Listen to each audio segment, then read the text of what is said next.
Voici, je t'ai gravé dans le creux de mes mains.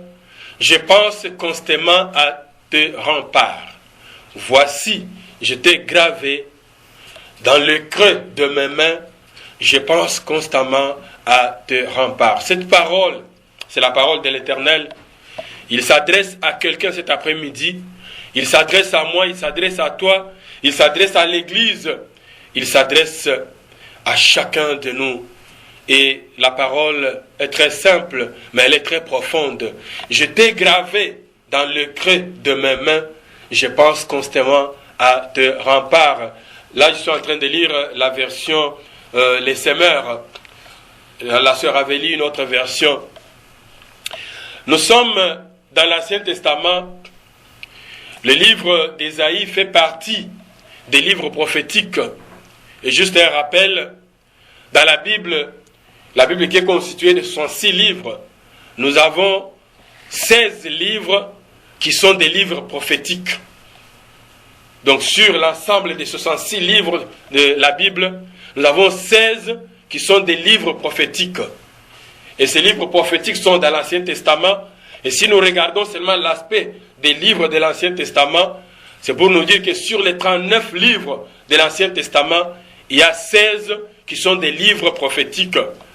Et cela démontre que les prophéties ou les livres prophétiques sont des livres très importants dans la parole de Dieu et ils occupent une très grande place. Ésaïe, là où nous tirons notre texte de cet après-midi, fait partie de l'ensemble des prophètes qui ont travaillé ou qui ont exercé leur ministère avant qu'Israël soit en exil. Et lorsque nous regardons dans les Saintes Écritures, nous allons voir que 10 prophètes ont travaillé avant l'exil, ou bien dans la période antérieure à l'exil. Il y a eu 3 qui ont travaillé pendant l'exil et 3 qui ont travaillé ou bien qui ont apporté leur message après l'exil du peuple de Dieu. L'exil ici a été causé bien sûr par la défaillance du peuple de Dieu. Ce peuple élu par Dieu, ce peuple choisi par Dieu, Israël, est tombé dans ce que nous pouvons dire la décadence. Le peuple est tombé dans l'apostasie. Et à cause de la décadence ou l'apostasie, l'apostasie c'est l'abandon public et volontaire de la foi. Ils ont abandonné leur foi qu'ils avaient en Dieu. Ils se sont attachés au Dieu qu'ils ont trouvé dans la terre promise.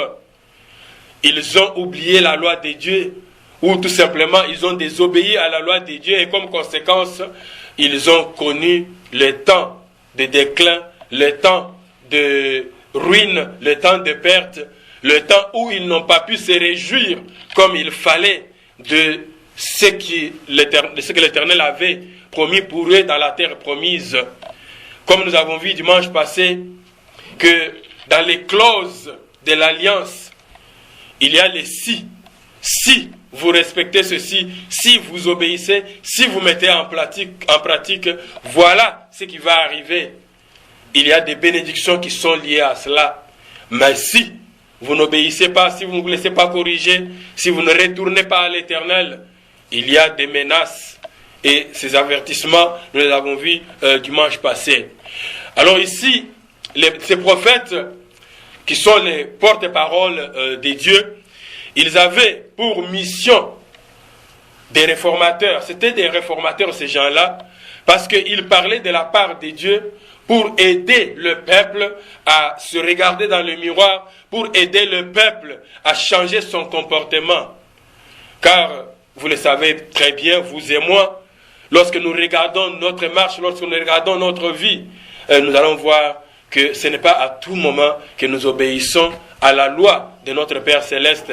Il y a des moments où nous sommes désobéissants. Et quand nous sommes désobéissants, qu'est-ce que nous devons faire? Nous devons revenir à l'Éternel. Donc le rôle des prophètes, c'était de réveiller les gens. Le rôle des prophètes, c'était d'amener les gens toujours à la repentance, d'amener les gens à bien marcher devant notre Père céleste, à revenir sur la bonne voie. Nous allons voir que dans le message prophétique, il y a des messages que nous allons voir pendant le mois de février, peut-être le mois de mars aussi, parce que cette année, nous allons regarder aussi plusieurs de messages à travers ces 16 livres prophétiques. Et nous allons voir qu'il y a, les messages ont toujours un double aspect. Il y a un aspect qui peut concerner, comme je disais tantôt, le message peut avoir un aspect local et immédiat, c'est-à-dire que ce message va s'accomplir tout de suite, mais il y a aussi d'autres messages qui peuvent être d'une portée eschatologique, c'est-à-dire qui annoncent les événements ou les objectifs qui vont s'accomplir dans un avenir lointain. Lorsque nous regardons dans l'Ancien Testament, nous voyons par exemple, toujours dans le livre d'Ésaïe, on nous parle de Jésus-Christ, mais on décrit le message de Jésus-Christ avec des portées. On nous présente Jésus qui va venir comme un sauveur, qui va venir comme un roi glorieux, mais de l'autre côté, on nous montre aussi le message de quelqu'un, de Christ qui va venir et qui va souffrir. Et dans chaque message, dans la souffrance de Christ, comme dans la gloire de Christ, nous avons un message à retenir. Dans la souffrance de Christ, le message que nous avons, c'est le message pour notre salut. Parce que si le Christ n'était pas venu souffrir, toi et moi, nous n'aurions pas eu ce salut. Nous avons le salut par la souffrance de Christ. Par ses souffrances, il s'est substitué à notre place. Il a pris notre place, la place des pécheurs. Et nous sommes entrés dans le processus du salut, évidemment, si nous avons la foi en Jésus-Christ. Et dans sa puissance et dans sa gloire, le message prophétique qui est encore là, mais d'une portée aussi lointaine, qui va s'accomplir, c'est le message que nous attendons encore aujourd'hui, que Jésus va certainement revenir. Et quand il reviendra, il viendra pour juger les vivants et les morts, les uns pour le salut et les autres pour la perdition. Donc, cet après-midi, le message que Dieu nous envoie, comme le message qu'il avait envoyé en ce temps-là à son peuple, ce n'est pas un message pour un avenir lointain, mais c'est un message pour aujourd'hui. Dis à quelqu'un qui est à côté de toi, ce message est un message pour aujourd'hui. Je n'ai pas entendu. Dis à quelqu'un que ce message est un message pour aujourd'hui. J'ai dit que ce message est un message pour aujourd'hui parce que je sais que chacun de nous, tel que nous sommes là, nous nous posons beaucoup de questions. Au jour le jour, nous nous posons des questions. Au jour des jours, nous nous lamentons. Nous avons dit que l'année 2014 est une année de révélation. Dieu veut te révéler quelque chose.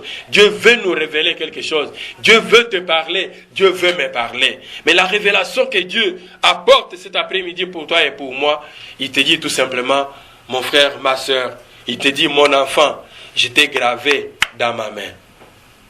Amen. Je t'ai gravé dans ma main. Je ne sais pas si vous comprenez la portée ou l'expression qui est utilisée ici, d'être gravé dans la main de quelqu'un, être gravé dans les paumes des mains de Dieu. Je ne sais pas si vous comprenez bien, être écrit et être gravé. Vous savez, quand nous voyons les gens qui utilisent les tatouages. Les tatouages, on a gravé. Quand on a gravé, ça signifie que c'est difficile vraiment d'effacer cela.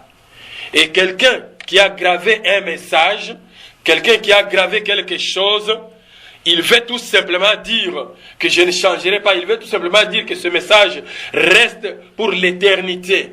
Et Dieu veut te dire encore cet après-midi, quand il dit que je t'ai gravé dans les paumes de mes mains, Dieu veut seulement te dire qu'il est avec toi pour toujours. Il pense à toi constamment. C'est d'ailleurs ce qu'il ajoute ici. Il dit que je pense constamment à tes remparts. Je pense constamment à toi. Je pense constamment à tes murs. Ici, la parole était adressée à Jérusalem. Elle était adressée à Sion. Je vais rentrer un peu en arrière avec quelques versets pour que nous puissions comprendre la portée de ce message. Et je vous signale déjà que nous allons en parler en 3 parties.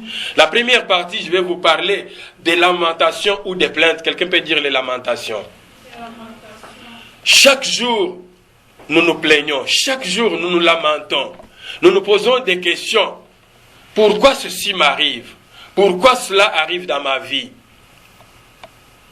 Pourquoi telle circonstance? Pourquoi ça arrive à moi et ça n'arrive pas aux autres? Et je sais que parmi nous ici, il y a quelqu'un, même pendant cette semaine ici, tu as prononcé des paroles en disant, Seigneur, tu m'as abandonné.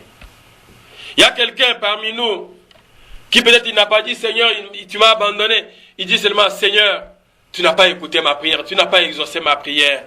Il y a quelqu'un qui a dit peut-être, Seigneur, je me demande si réellement tu existes encore. Il y a quelqu'un qui a parlé de sa façon.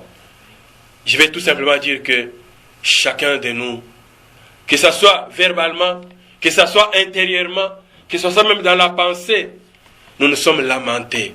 Nous avons des plaintes. Et nous avons eu même des doutes dans nos cœurs pour nous dire, est-ce que réellement ce Dieu-là, il existe encore? Est-ce que vraiment ce Dieu-là, est-ce que ça vaut même encore la peine de continuer toujours à croire en ce Dieu-là?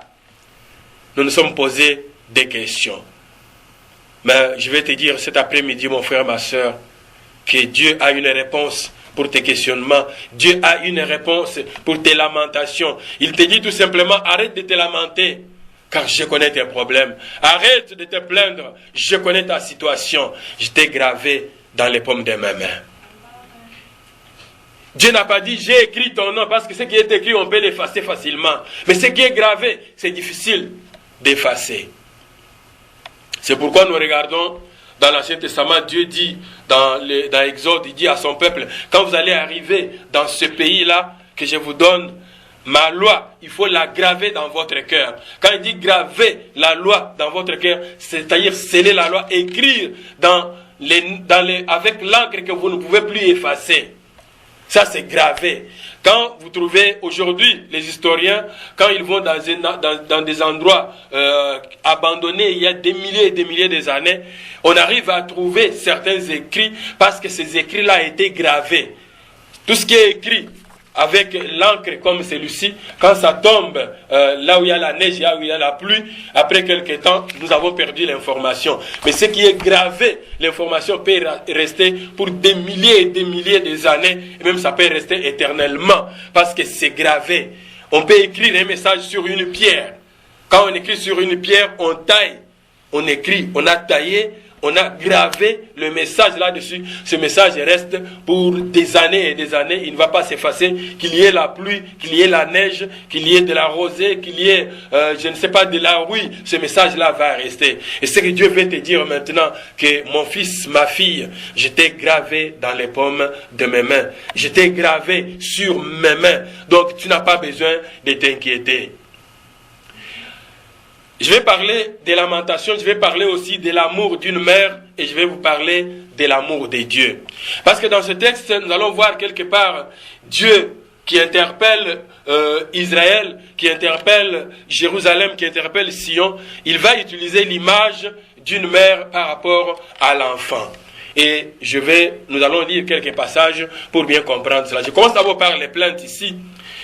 Nous allons voir au verset 14, restez toujours avec votre Bible dans le livre d'Ésaïe, au verset 14. Quelqu'un peut nous lire qu'est-ce qui est écrit là-dessus, verset 14, Ésaïe chapitre 49.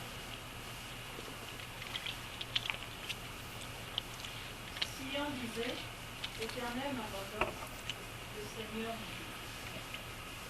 Amen. Amen. C'est très court. Dans la version que j'ai ici, il est écrit, cependant, si on dit, l'Éternel m'a abandonné, oui, le Seigneur, l'Éternel ou le Seigneur m'a oublié. Voilà le peuple de Dieu qui se retrouve dans une situation de décadence, qui se trouve dans une situation de perte, qui se trouve dans une situation de ruine, qui est même au bord de l'exil. Et ce peuple est en train de se lamenter. Il dit, l'Éternel m'a abandonné, le Seigneur m'a oublié. Et ce verset est un résumé qui caractérise les lamentations de ce peuple-là au cours d'une longue période de souffrance.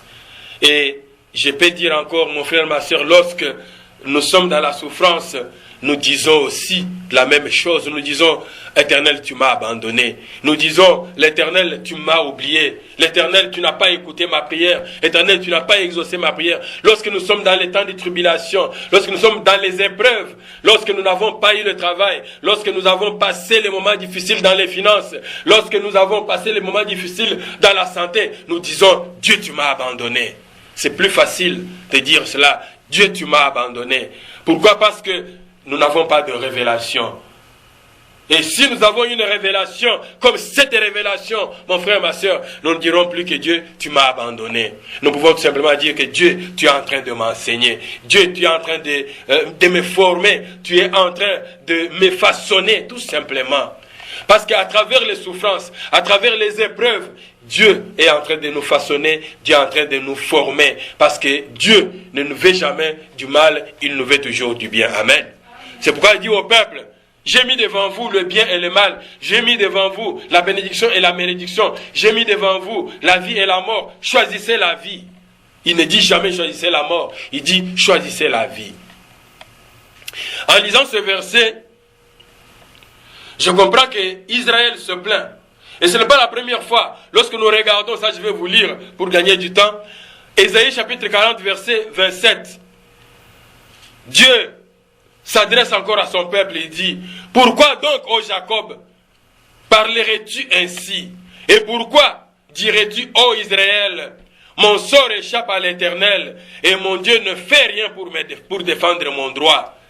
Il y a quelqu'un au milieu de nous ici qui aussi, à un certain moment de notre vie, ou même présentement là, dans nos cœurs, nous disons encore, le Seigneur ne fait rien pour moi. Dieu ne fait rien pour moi. Quand je vois les pécheurs, les gens qui ne croient même pas en Dieu, quand je vois les gens qui n'ont même pas la foi comme moi, quand je vois les gens qui ne servent même pas Dieu comme moi, quand je vois les gens qui ne se donnent même pas comme moi, et je vois comment ils sont en train de progresser dans leur vie, je vois leur santé, je vois leur business aller de l'avant, je dis, le Seigneur m'a abandonné, le Seigneur n'a pas écouté ma prière. Mais cet après-midi, mon frère, ma soeur, je vais tout simplement te rappeler que Dieu n'abandonne jamais ses enfants. Dieu ne t'a pas abandonné. Dieu, tu es constamment sous la vision de Dieu. Tu es constamment sous le champ visuel de Dieu. Dieu te voit parce que tu es entre ses mains. Amen. Amen. Tu es gravé entre les mains de Dieu. Dieu va répondre. Parce que nous parlons ici de lamentation. Quelqu'un va nous lire le verset 15 de Ésaïe chapitre 49. Verset 15.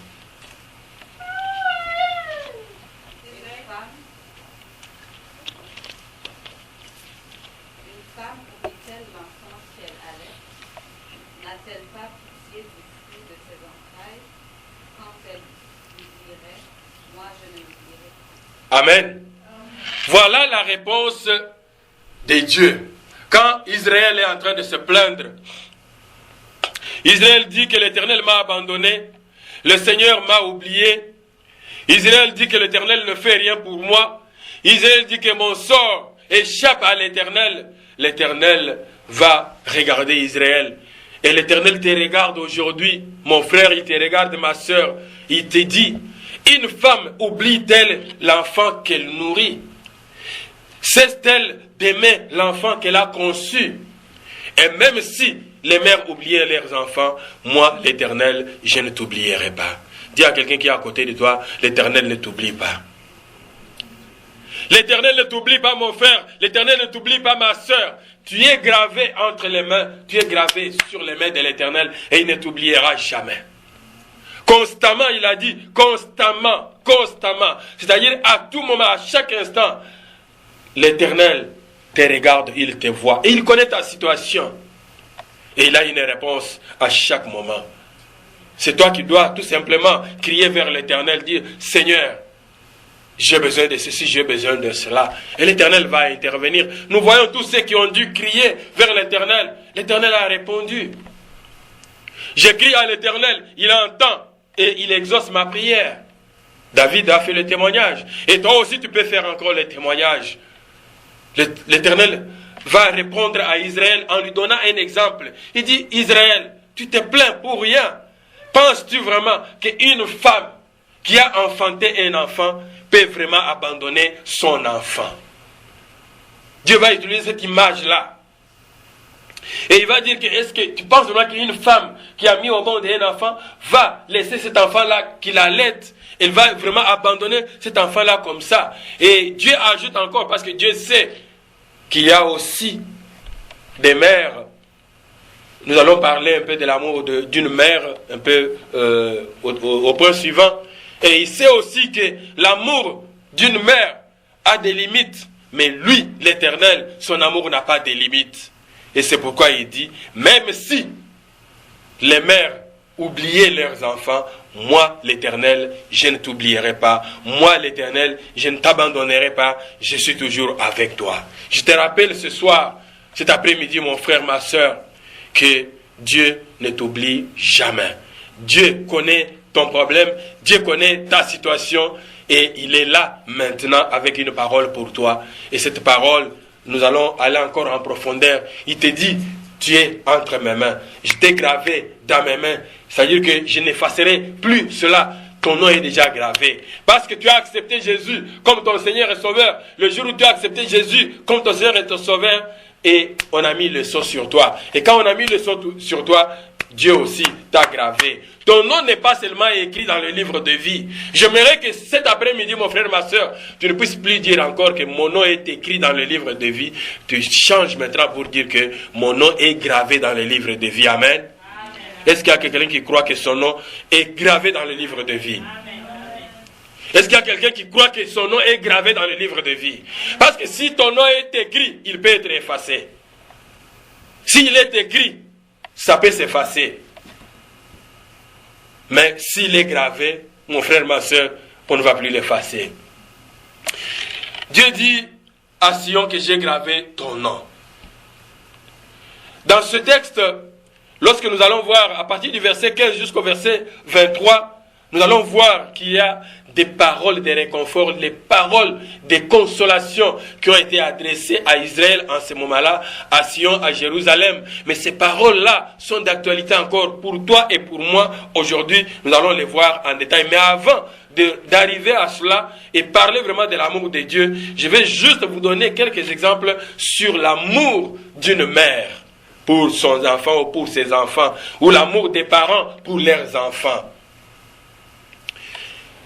Parce que Dieu a utilisé cette image pour expliquer à Sion, à Israël, que je ne t'abandonnerai pas, je connais ta situation, tu n'as pas besoin de te plaindre, je connais quelles sont les causes de ta situation. Toi, ce que tu dois faire, c'est quoi? Cherche la révélation, pose-toi des questions. Pourquoi je suis arrivé à ce point où je suis maintenant? Et tu vas trouver la réponse. Parce que Dieu révèle toujours. Dieu donne la réponse.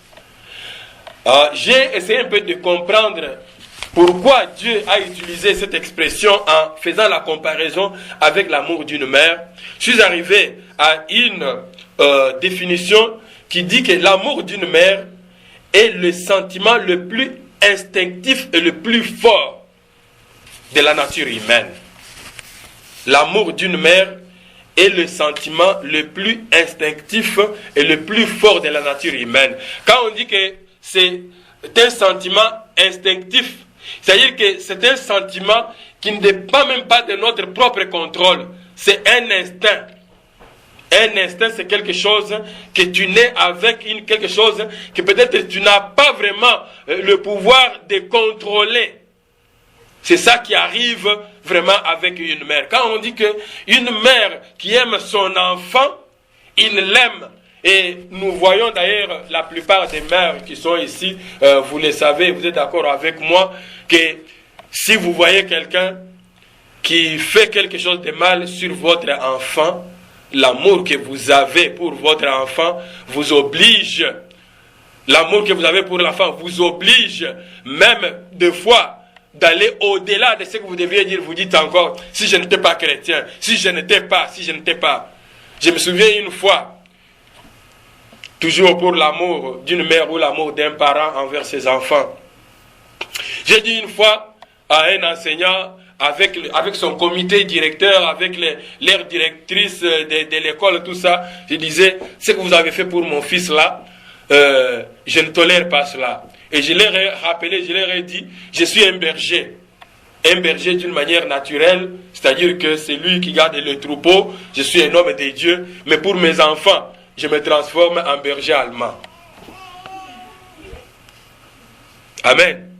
Ah, je leur ai dit comme ça, et quand j'ai dit ça, c'est ici au Québec, hein, je leur ai dit comme ça. Quand j'ai dit comme ça, j'ai vu tout le monde est resté là, personne n'a parlé. Je leur ai dit, je suis un berger, mais pour mes enfants, je deviens un berger allemand. Donc, attention, ne faites plus une chose pareille sur mes enfants. Stéphane est témoin quand j'ai dit ça. Et je crois que depuis ce jour-là, jusqu'au moment où Stéphane a quitté cette école-là, aucun enseignant ne pouvait le pousser comme ça, comme il avait fait cette fois-là. Bref, je vais seulement vous montrer que l'amour que nous avons pour nos enfants, et quand l'enfant était en train de pleurer là-bas, je vois que Amos, ça ne lui disait peut-être pas quelque chose. Mais les mamans qui ont déjà mis au monde les enfants, et quand ces mamans-là entendent l'enfant en train de pleurer, pour l'amour maternel, pour l'amour des parents, pour l'amour des mères, ils doivent aller plus vite. Je vais vous montrer quelques exemples aussi, pour vous montrer que l'amour d'une mère pour son enfant, c'est un amour qui est très fort. Les mamans comprennent ce qu'ils sont en train de dire, et même les parents aussi comprennent. Nous lisons dans la Bible, prenez cela en note, 1 Roi chapitre 3 verset 26. 1 Roi chapitre 3 verset 26. Je vais vous lire juste ce verset-là, mais vous pouvez lire aussi d'autres versets pour remémoriser encore cette histoire. Alors la mère de l'enfant vivant, poussée par son amour pour son fils, s'écria, « De grâce, mon Seigneur, qu'on lui donne le bébé vivant, qu'on ne le fasse pas mourir. De grâce, mon Seigneur, qu'on lui donne le bébé vivant, qu'on ne le fasse pas mourir. » Mais l'autre dit, « Non, coupez-les en deux, ainsi il ne sera ni pour moi, ni pour elle, ni à moi, ni à elle. » Nous connaissons bien cette histoire de deux femmes qui ont accouché, et après, par mégarde, une femme a dû coucher sur son bébé, et le bébé est décédé. Et maintenant, qu'est-ce qu'elle a fait? Pendant que l'autre dormait, il est allé prendre l'enfant de l'autre femme. Et quand l'autre s'est réveillé, elles ont commencé à se disputer. Le seul enfant qui était vivant, l'autre était mort. Mais quand ils étaient devant le roi Salomon, le roi, inspiré par Dieu, le roi reçoit une révélation de la part de Dieu pour trancher l'affaire. Il leur dit, écoutez, le problème est très simple. Comme vous disputez l'enfant, il y a un enfant qui est mort, il y a un qui est vivant. Moi, je ne peux pas savoir maintenant. Je n'ai pas le temps de faire maintenant le test d'ADN pour savoir à qui appartient l'enfant. Tout ce que je vais faire maintenant, on va couper l'enfant en deux et chacun va avoir un morceau de l'enfant. Les deux femmes ont compris le message. Les deux femmes ont compris le message. Le message était qu'on va tuer aussi cet enfant, comme l'autre est déjà mort. Comme ça, vous deux, vous allez manquer. Vous n'avez plus d'enfants qui sont vivants et la discussion va s'arrêter. Le problème va s'arrêter maintenant. Les deux femmes ont compris le message de la même façon. Qu'on allait tuer l'autre enfant parce que couper l'enfant pour donner le morceau à chacune des deux femmes, c'est une perte totale. L'enfant est perdu et il est mort comme l'autre qui était déjà mort. Mais pour l'amour, la Bible dit ceci, poussée par l'amour pour son enfant, la femme dont l'enfant était vivant, il a dit, mon Seigneur, qu'on ne fasse pas du mal à l'enfant, qu'on lui donne cet enfant-là et que l'enfant grandisse. Parce que pour elle, elle aime bien son enfant, elle ne peut pas accepter qu'on tue l'enfant comme ça devant ses yeux. Non. Inacceptable. Pourquoi? Parce qu'il a l'amour pour son enfant. Mais si une femme a l'amour pour son enfant comme ça, mais Dieu, à plus forte raison, quel amour il a pour toi, quel amour il a pour moi. Comment l'amour de Dieu pour toi et pour moi peut être exprimé, mon frère, ma soeur. Toi qui te plains au jour le jour, tu dis, Dieu m'a abandonné. Dieu ne t'abandonne pas. Dieu a une révélation pour toi cet après-midi. Il dit tout simplement, je t'ai gravé dans les paumes de mes mains. Amen. Tu es gravé entre les paumes des mains de Dieu. Je vais vous donner un autre exemple d'une femme aussi, qui avait un enfant, et qui s'est retrouvée dans une situation difficile. Elle a commencé aussi à se lamenter. Genèse chapitre 21, versets 15 à 16. Nous irons même jusqu'au verset 17 et 18. Je vais vous faire le résumé. Agar, vous connaissez bien l'histoire d'Agar, cette fille égyptienne qui travaillait dans la maison d'Abraham, Sarah, parce qu'elle a attendu, dit Éternel, tu m'as abandonné, je n'ai pas d'enfant, et alors que nous avons la promesse, je vais donner ma servante ici à Abraham, nous allons trouver peut-être la solution à cela. Elle a agi à sa façon parce que elle a commencé aussi à dire dans son cœur, Dieu, tu nous as abandonnés, tu nous as fait une promesse, tu nous as fait partir pour nous amener jusqu'ici, tu nous as fait la promesse et maintenant, quand je regarde mon âge, je regarde ce que je suis, je me regarde comme ça, même si je vais voir le médecin, il va me dire, c'est fini, ce n'est pas possible.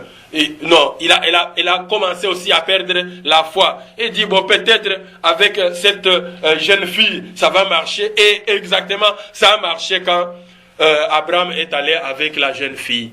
Mais par après, la situation qu'elle croyait comme une bonne solution, la situation est devenue encore, elle a créé maintenant le trouble dans la famille. Et il est arrivé un moment où il a dit, Abraham, je ne vais plus voir cette femme ici avec son enfant, qu'il s'en aille. Et Abraham ne pouvait plus faire autrement, il est allé consulter Dieu. En consultant Dieu, Dieu lui dit, c'est de ta faute, tu as accepté la proposition de Sarah. Maintenant, elle te dit encore, accepte, allez-y. Il a accepté, il a préparé les provisions pour Sarah et l'enfant, et il devrait partir. Mais pour Agar et l'enfant, alors pendant que Agar est en train de partir avec l'enfant, tout ce qu'ils avaient comme provision, parce qu'on dit ici que l'eau qui était dans l'outre s'épuisa. C'est juste une expression pour dire que tout ce qu'ils avaient comme provision pour la route s'est épuisé. Ils n'ont plus de provision pour la route. Et quand elle a vu qu'elle n'a plus de provision, elle regarde l'enfant, la marche, la sécheresse. Elle regarde maintenant, je n'ai plus rien à faire. Cet enfant, les enfants sont les plus vulnérables. Il dit, l'enfant va mourir. Mais pour l'amour d'une mère, je ne vais pas voir mon enfant mourir comme ça. Qu'est-ce qu'elle a fait? La Bible dit qu'il a laissé l'enfant quelque part. Elle s'est déplacée à quelques 100 mètres. Et aux 100 mètres, elle reste là, en train de pleurer, en train de gémir. C'est ce que la parole de Dieu dit. Elle est en train de pleurer, en train de gémir. Et l'enfant reste là-bas. L'enfant commence aussi à pleurer. Pourquoi elle fait cela? C'est par amour. Par amour de son fils, par amour de son enfant. Cette femme, elle dit, je ne vais pas voir mon enfant mourir. Elle a laissé l'enfant là-bas. Mais Dieu va le rejoindre. Dieu de révélation. Dis à quelqu'un qui est à côté de toi que nous servons un Dieu de révélation. Dieu va se révéler pendant que tu es en train de pleurer. Dieu va se révéler pendant que tu es en train de gémir. Dieu va se révéler et il vient. L'ange va venir. Il va regarder Agar. Il dit, Agar, Dieu a entendu tes pleurs. Dieu a entendu comment tu es en train de gémir. Dieu a entendu comment l'enfant est en train de pleurer. Et il a une réponse pour toi. Il dit, Agar, lève-toi maintenant. Lève-toi, Agar. Va, retourne, prends l'enfant. Et continue parce que Dieu va faire une promesse. Dieu va faire une révélation encore à Agar. Il dit, lève-toi, relève l'enfant et prends-le par la main, car je ferai de lui une grande nation. Amen. Amen. Abraham avait la révélation de Dieu, il avait une promesse pour Isaac. Mais maintenant, Ismaël, on est en train de partir avec cet enfant mais Dieu va dire que je ferai de lui aussi une grande nation. Aujourd'hui, quand vous voyez la nation qui est sortie d'Ismaël, c'est aussi une grande nation parce que il y a une promesse de Dieu sur cette nation-là. Je ferai de toi une grande nation. Tu pleures. Tu te dis, mes finances, ça ne marche pas. Tu dis ceci, cela. Mais je te dis qu'il y a Ata El Roy, le Dieu qui entend. Il entend ceux qui pleurent et il a la réponse. Il te dit encore cet après-midi, mon frère, ma soeur, je t'ai gravé dans le creux de mes mains et je pense constamment à tes remparts. Ce Dieu-là nous aime. J'ai donné deux exemples de mères. Vous pouvez trouver encore d'autres exemples de l'amour de mères pour leurs enfants. Et quand je parle ici de l'amour de mères pour leurs enfants, que cet amour, c'est l'instinct le plus profond. C'est l'instinct, un sentiment instinctif plus profond et plus fort pour les mères envers leurs enfants. C'est la tendresse même que les parents expriment à leurs enfants. Mais l'amour de Dieu est au-delà de cela. Parce qu'aujourd'hui, vous allez me dire certainement que nous voyons, même dans la société actuelle, nous voyons aussi les parents, les mères qui tuent leurs propres enfants. Nous suivons les informations tous les jours. Nous voyons par exemple les mères qui abandonnent leurs enfants. On abandonne un enfant de 3 mois, 4 mois, j'en ai plus besoin. On a vu des mères qui, après avoir accouché l'enfant, il a laissé l'enfant. Je connais une dame qui a eu à adopter un enfant, et cet enfant-là, il n'a pas adopté avec l'argent parce que l'enfant a été abandonné tout simplement. On a mis au monde l'enfant, et puis on arrive là, plus proche de l'hôpital Ngaliema. On arrive là le matin, on trouve un enfant comme ça là, mais il est encore vivant, et on prend, on met tous les soins possibles, parce qu'il y a eu une jeune fille qui est venue là-bas, il a accouché, et puis il a abandonné, il est parti. Et aujourd'hui, ce sont des choses que nous voyons encore dans ce monde ici. Il y en a aussi qui abandonnent leurs enfants. Mais, je vais vous dire, bien aimés, même si il y a des femmes, même s'il y a des parents qui peuvent encore oublier leurs enfants, qui peuvent encore ne pas avoir cet amour envers leurs enfants, mais Dieu, lui, il a vraiment l'amour envers ses enfants, amen. Et l'amour de Dieu pour ses enfants ne pourra jamais s'éteindre. Il n'y a pas quelque chose qui peut éteindre l'amour de Dieu pour toi, l'amour de Dieu pour moi. Lorsque nous voulons, si nous comparons l'amour de Dieu avec l'amour d'une mère pour son enfant, c'est juste, Dieu a utilisé cette image juste pour aider le peuple à bien saisir son message. Et cette expression peut aussi m'aider moi à bien saisir ce que Dieu veut nous apporter à travers ce message prophétique. Mais l'amour de Dieu ne peut pas être comparé à l'amour d'une mère pour son enfant ou à l'amour des parents pour les enfants. Parce que même les pères les plus tendres de ce monde, même les mères les plus tendres de ce monde, ils ne peuvent pas s'égaler à l'amour de Dieu. L'amour de Dieu est infaillible. Si l'amour de l'être humain peut faillir, comme nous voyons un papa qui tue ses propres enfants, et puis il va dire non, j'étais dans un état comme ça. Bon, oui, il peut faillir, mais Dieu ne peut pas faillir. Et l'expression que Dieu a utilisée ici pour montrer que son amour ne peut pas faillir, c'est en disant que j'étais gravé dans les paumes de mes mains. Amen. Dis à quelqu'un qui est à côté de toi, tu es gravé dans les paumes des mains de l'Éternel. Tu n'as pas besoin de t'inquiéter, tu n'as pas besoin de pleurer. Tu as un Dieu miséricordieux. Tu as un Dieu qui connaît tes afflictions. Tu as un Dieu qui connaît ta situation. Et je vais te dire, mon frère, si tu es conscient que tu es un enfant de Dieu, si tu es conscient que Dieu est ton Père, si tu es conscient que tu appartiens à la famille des enfants de Dieu, tu n'as pas besoin de dire, Dieu m'a abandonné. Mais tout ce que tu dois faire, quand la situation devient difficile devant toi, dis seulement, Seigneur, me voici devant toi. Qu'est-ce que tu m'apprends à travers cela? Seigneur, me voici devant toi. Cette situation a déjà duré, mais je veux maintenant qu'elle s'arrête. Parce que cet après-midi, mon frère, ma soeur, je vais te dire qu'aujourd'hui, tu peux dire à la situation de ta vie, tu dis, cette situation doit s'arrêter aujourd'hui. Parce que je suis gravé entre les mains de Dieu. Et le Dieu dans les mains desquelles je suis gravé, c'est un Dieu qui a la réponse à ma situation. Et tu peux avoir la réponse aujourd'hui à ta situation. Parce que je t'ai dit que ce message n'est pas pour demain, mais ce message est pour aujourd'hui. Amen. Ce n'est pas une prophétie pour demain, c'est une prophétie pour aujourd'hui. Tu peux mettre Dieu à l'épreuve aujourd'hui. Tu dis, Seigneur, je veux que ma prochaine maternité, je puisse avoir un triplet. Et Dieu te le donne. Amen. Amen. Tu peux dire ce soir, mon frère, que Seigneur, je veux qu'à partir d'aujourd'hui, ma situation de célibat change. Cette année, si je vais me marier. Et tu sors maintenant, aujourd'hui, tu commences à faire un plan pour les voiles, un plan déjà pour comment ça va s'organiser la fête de mariage. Même si cette année, le pasteur n'a pas mis dans le calendrier le mariage, mais toi tu dis, moi je vais me marier cette année ici. Cette parole est pour toi, mon frère, ma soeur. Amen, amen, amen. Tu peux cet après-midi, avant de sortir de ce lieu, dire, j'ai trop traîné dans le chômage, j'ai trop traîné dans les études, mais aujourd'hui, je sais que Dieu, que je sers, je suis gravé entre les mains de Dieu. Il a la solution pour mes études. Il a la solution pour toute ma situation. Il a la solution pour mon dossier au niveau de l'immigration. Il a la situation pour mes parents. Il a la situation pour ceci, pour cela. Et Dieu que nous servons, il est là pour agir maintenant. Parce qu'il n'a pas envoyé cette parole pour rien. Il a envoyé cette parole pour toi. Il a envoyé cette parole pour moi. Mais il faut la saisir tout simplement. Amen. Vous savez, je disais au début que Dieu envoie le message.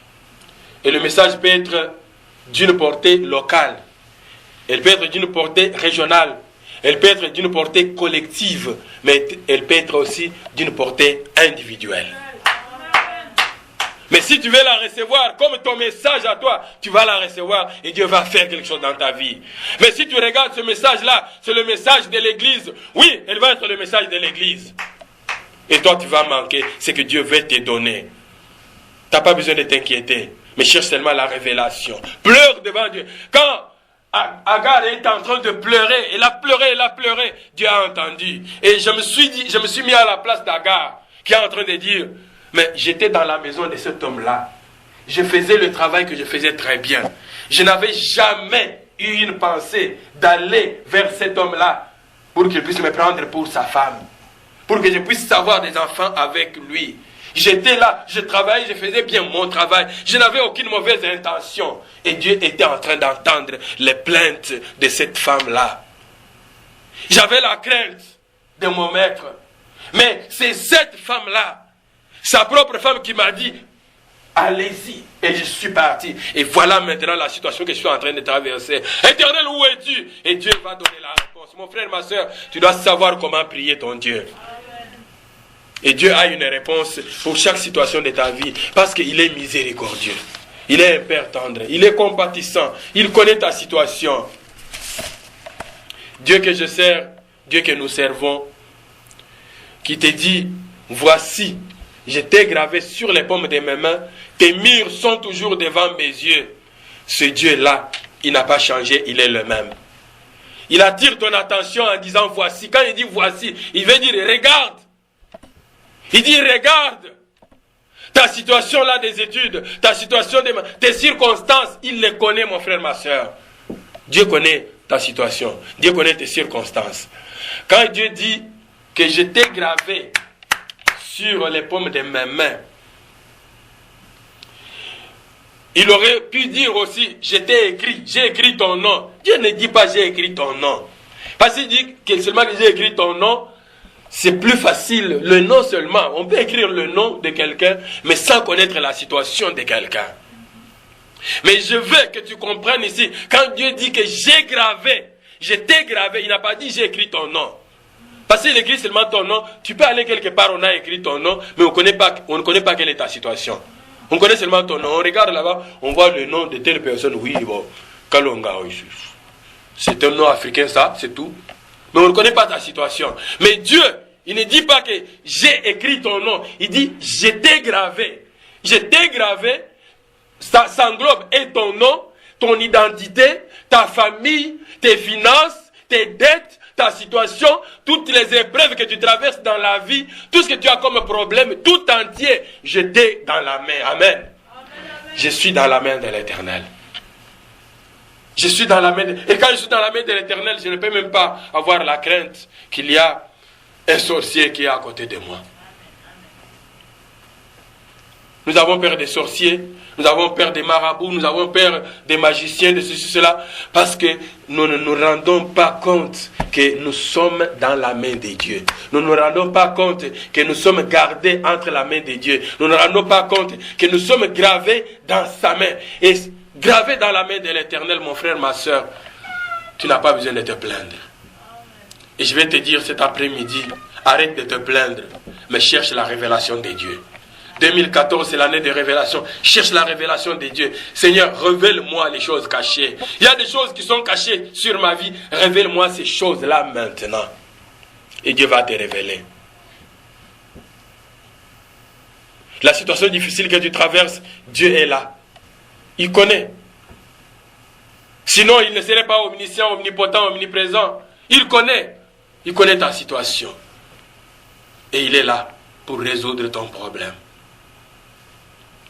Je vais terminer avec vous parce que je sais que nous nous plaignons tous. Moi aussi je me plains.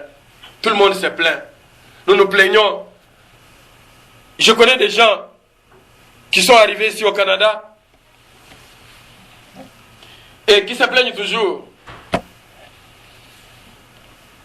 à cause des horaires du travail, à cause du froid, à cause de ceci ou de cela. Mais quand nous étions de l'autre côté, on se plaignait parce qu'il n'y a pas de travail, parce qu'il y a ceci, il y a cela. À chaque situation, on se plaint, on se plaint, on se plaint, on se plaint. Et Dieu nous regarde et dit, finalement, qu'est-ce que vous voulez? Vous avez besoin de quoi? La chose la plus importante que nous devons chercher, c'est d'abord notre salut, mon frère, ma soeur. C'est notre salut d'abord. Notre salut avant toute autre chose. Et ce salut, c'est ce que l'Éternel dit. Je t'ai gravé entre mes mains. Je t'ai gravé dans le creux de mes mains, dans les paumes de mes mains.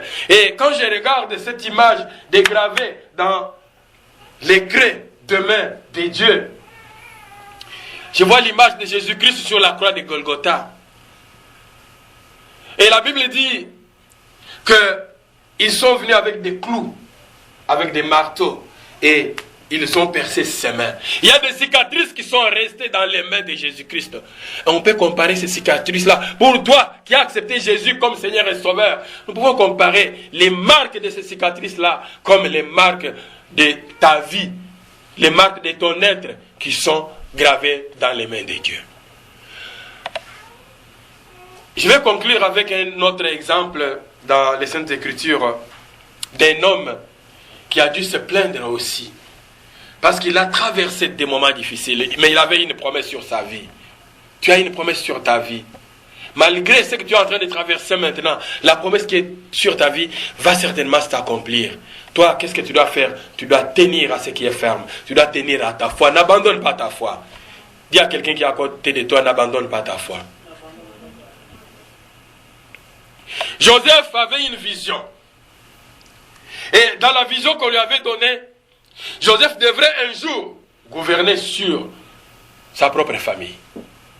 Même son père et sa mère devraient être sous son autorité. Ses frères devraient être sous son autorité.